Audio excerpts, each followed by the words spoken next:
But at this moment, at this afternoon po, I would like to share with you a very wonderful story, scenario, a happening that happened during the ministry of Jesus.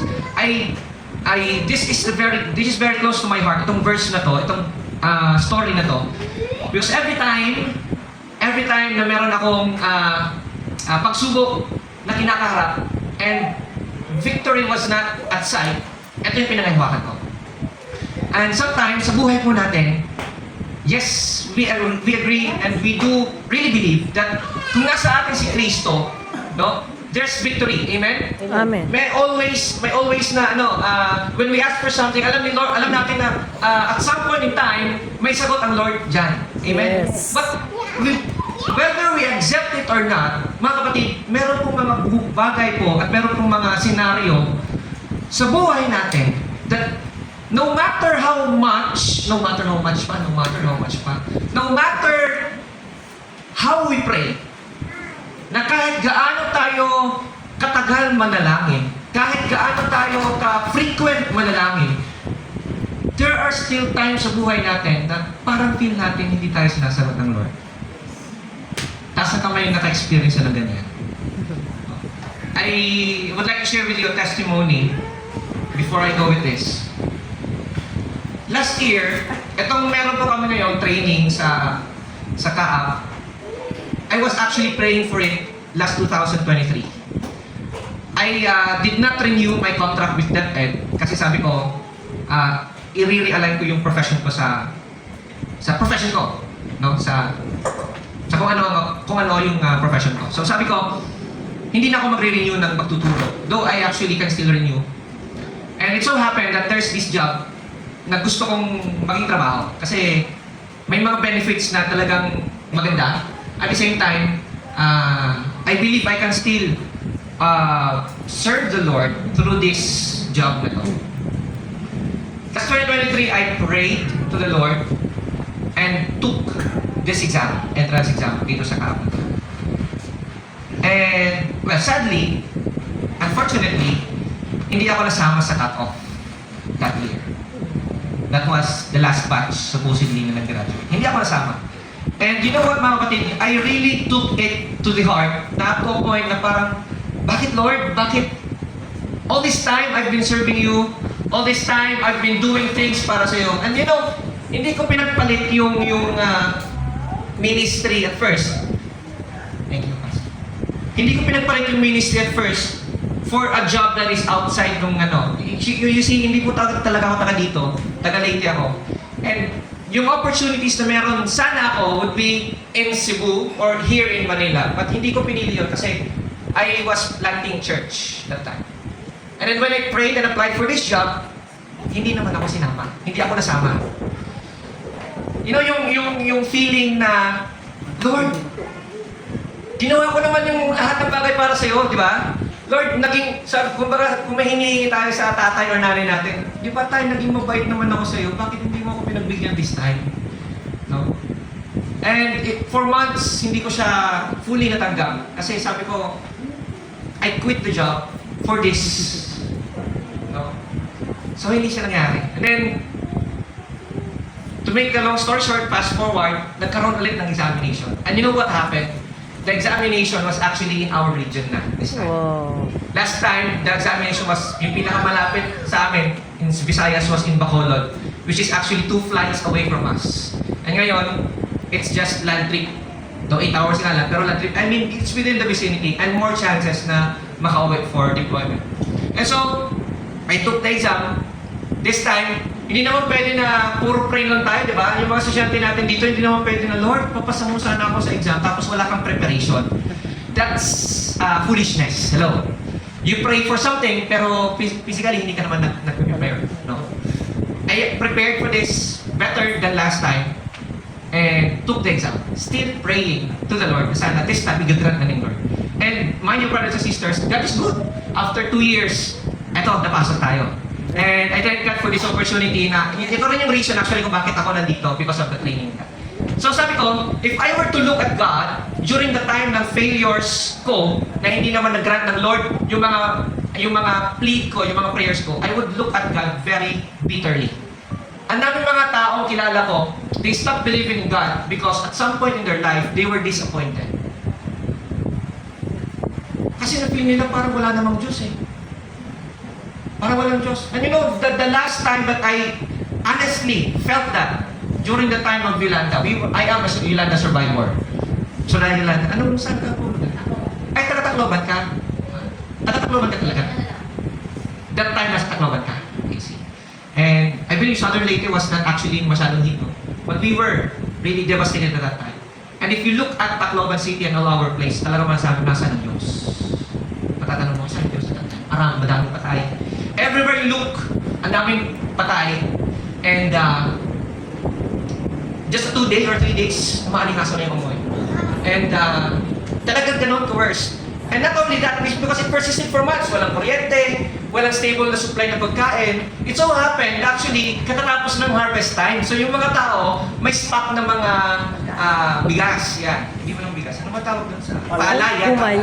Kumay palay. So, but you see, talaga even at evening, security was not secure. Hindi secure yung yung mga buhay namin ng time. Nagano kami, talagang, alam niyo yung nag-duty-duty. Nag-duty kami araw sa gabi kasi hindi pwede na may kapag makitang hindi mo kakilala, talagang iba yun. Kasi at that time, rampant yung looting. There were rumors of NPA na bumaba daw, tapos na pumapatay. Nakatawa-tawa ka that time kasi meron daw matanda na kasagsagan ng NPA na yun, talagang nakatakbo. Meron ding buntis nakatakbo. Nung after na-detect na nalaman nila na false alarm pala, hindi pala totoo. Ayun, hindi na nakabalik. Oh, no. Kailangan na buhatin. So, you see, if we were to look at these scenarios, at sa mga events na to, na parang sa tingin natin walang Diyos, we would really lose hope and belief and faith from God. But you see, here in this story, makikita natin that the Lord is still there. And the Lord is still good no matter what happens in our life. Buksan pa natin mga Biblia sa John chapter 5, verses 1 to 17. If you have your Bibles with you, please buksan niyo po. Yan yung sinasabi ko rin doon kapag napipreach ako sa amin. Please, dalhin niyo yung Biblia niyo, huwag kayong masa dito sa screen. It's good to have your personal Bibles with you. Open ko natin John chapter 5, verse 1 to 17. If you don't have, right now, magdala kayo sa susunod. Siyempre, hindi ko sasabihin na magdala kayo sa susunod. Yan. John chapter 5, verses 1 to 17. I am reading in New King James Version. Walang problema kahit anong version po yung basahin ninyo. Pwede po ba nating basahin ito ng tahimik sa inyo lamang? And I would read here through the mic. Pwede nyo akong sundan sa mata niya lang. But whatever version you have, pwede nyo yung basahin ninyo. Okay? Sabay-sabay po tayo magbasa. Ready? 1, 2, 3. After this, there was a feast of the Jews, and Jesus went up to Jerusalem. Now there is in Jerusalem by the sheep gate a pool, which is called in Hebrew Bethesda, having 5 porches. In this lay a great multitude of sick people, blind, lame, paralyzed, waiting for the moving of the water. Verse 4, for an angel went down at a certain time into the pool and stirred up the water. Then whoever stepped in first, after stirring of the water, was made well of whatever disease he had. Now a certain man was there who had an infirmity 38 years. When Jesus saw him lying there, and knew that he already had been in that condition a long time, he said to him, "Do you want to be made well?" Verse 7, the sick man answered him, "Sir, I have no man to put me into the pool when the water is stirred up, but while I am coming, another steps down before me." Jesus said to him, "Rise, take up your bed and walk." And immediately the man was made well, took up his bed and walked. Verse 9, and that day was the Sabbath. The Jews therefore said to him who was cured, "It is the Sabbath. It is not lawful for you to carry your bed." He answered them, "He who made me well said to me, 'Take up your bed and walk.'" Then they asked him, "Who is this man who said to you, 'Take up your bed and walk'?" But the one who was healed did not know who it was. For Jesus had withdrawn a multitude being in that place. Afterwards, Jesus found him in the temple and said to him, "See, you have been made well. Sin no more, lest the worst thing come upon you." 15, the man departed and told the Jews that it was Jesus who had made him well. May the Lord bless His word. Let's bow down our head and let us pray. Father in heaven, we praise and adore you at this moment, at this hour. We praise you, Lord God. Maraming salamat po, Diyos, sa buhay na iyong pinagkalaw po sa bawat isa. Maraming salamat po sapagkat kami yung pinagtipon-tipon sa lugar na ito. I pray, Father, for your divine intervention to be upon each and every one of us. The Holy Spirit, move. We acknowledge your presence. Ikaw po, Diyos, ang magbigay ng kaalaman. Turuan mo po kami, Diyos, sa mga salita mong ito. May press po sa aming buhay ang gusto mong ipabot po sa bawat puso. Let it be rooted in our hearts so that it will cause change sa mga pang-araw-araw ng buhay po. Salamat po, and as for me as I deliver your word, bless me and guide me, Lord God. Let the words that come out from my mouth be the words that you want to say to your people, Father. Thank you for everything to you. We give all the glory and honor in Jesus' name. Everybody will say Amen. Amen and amen. But I also have here in verse Tagalog, MBB din, which is yun yung version ni Pasora. In verse 4, sabi dyan, sila naghihintay na gumalaw ang mga pilay. Ay, gumalaw ang mga pilay. Paano ba magalaw ang mga pilay? Gumalaw ang tubig dahil may panahon ang isang anghel ng Panginoon ay bumababa at pinapagalaw ang tubig. At ang maunang lumusong sa tubig matapos na ito'y gumalaw ay gumagaling sa anumang karamdaman. Peculiar. A very strange event in the Bible. A very superstitious event in the Bible. Yung reason dyan, before mamaya na natin i-discuss. But pwede ba sa next slide natin, verse slide number 6. So yung pinag-uusapan po natin dito is a very particular part in Jerusalem, which is what we call as the Pool of Bethesda. Everybody say Bethesda. Bethesda. Sa Tagalog, Bethsada. Bethsada, no? Hindi Bethsaida. Yung Bethsaida kasi pangalan na ng kapitbahay namin. Si Anang Bethsaida. Biro lang po. Bethesda, a pool. Ay, speaking of pool, sarap maligo ngayon. Yes. Kanina, Tara. Doon sa amin, lalo na sa Southern Leyte, ang daming mga isla doon. Pwede kayong tiki-isa. For a day lang naman. Pero may bayan yun, siyempre.